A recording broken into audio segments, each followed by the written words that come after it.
Nagpur cyber पोलिसांनी दाखल केलेल्या एफआयआरमध्ये छावा सिनेमाचा उल्लेख आहे। वादग्रस्त सोशल मीडिया पोस्टवरून दाखल केलेल्या एफआयआरमध्ये छावा सिनेमाचा उल्लेख करण्यात आलाय। आरोपीच्या सोशल मीडिया पोस्टमध्ये छावा सिनेमा जबाबदार असल्याचा उल्लेख करण्यात आला। आरोपीच्या सोशल मीडियावर ज्या वादग्रस्त आणि तणाव निर्माण करणाऱ्या पोस्ट फिरत होता त्यामध्ये संबंधित आरोपींनी या दंगल सदृश्य परिस्थितीला छावा सिनेमा जबाबदार आहे असं म्हटलं होतं। नागपूर सायबर पोलिसांनी या प्रकरणात वेगवेगळ्या कलमांतर्गत गुन्हा दाखल केला आहे। या संदर्भात ताजी अपडेट देण्यासाठी आपले प्रतिनिधी जितेंद्र शिंगाडे आपल्यासोबत जोडलेत।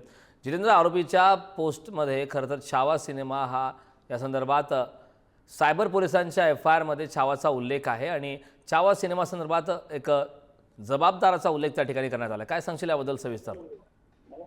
नक्कीच कारण ज्याप्रमाणे आता नवीन तपासात माहिती समोर येते त्यानुसार सायबर पोलीस ज्याप्रमाणे तपास करत आहे आणि चौकशी करत आहे, तर त्या सायबर पोलिसांच्या ज्या काही अकाउंटचे चेक केलेले आहेत त्या अकाउंटच्या माध्यमातून जे आहे ते वेगवेगळे कशा प्रकारे पोस्ट केले गेले होते ते येत आहे। या प्रकरणी एक तपासामध्ये माहिती समोर आलेली आहे की एका पोस्टवरून जे आहे ते या संपूर्ण घटनेसाठी छावा सिनेमा आणि निर्माते सोबतच विकी कौशल जे अभिनेते आहेत त्यांना जबाबदार ठरवण्यात आलेले आहे आणि याच्या विरोधात आता सायबर पोलिसांनी जे IP ॲड्रेसेस आहेत किंवा ज्या काही पोस्ट आहेत, सोशल मीडिया अकाउंट्स आहेत त्यांच्यावर कारवाई करणं सुरू केलेलं आहे। त्याच्या अंतर्गत ही एक पोस्ट समोर आलेली आहे आणि त्यांच्या विरोधात आता सायबर पोलिसांनी गुन्हे देखील दाखल केलेले आहे। मात्र महत्त्वाचं म्हणजे यापैकी अनेक जे पोलीस जे IP ॲड्रेसेस आहेत किंवा सोशल मीडिया अकाउंट्स आहेत ते भारताबाहेरचे असल्याची ही माहिती समोर येते। त्यामुळे नेमका आता तपास सायबर पोलिसांच्या हाती आहे आणि सोशल मीडियावर असेल किंवा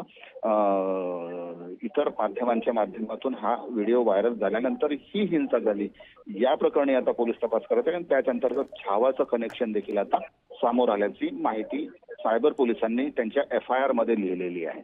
करण, नक्कीच जितेंद्र, खूप खूप धन्यवाद या सविस्तर अशा माहितीबद्दल।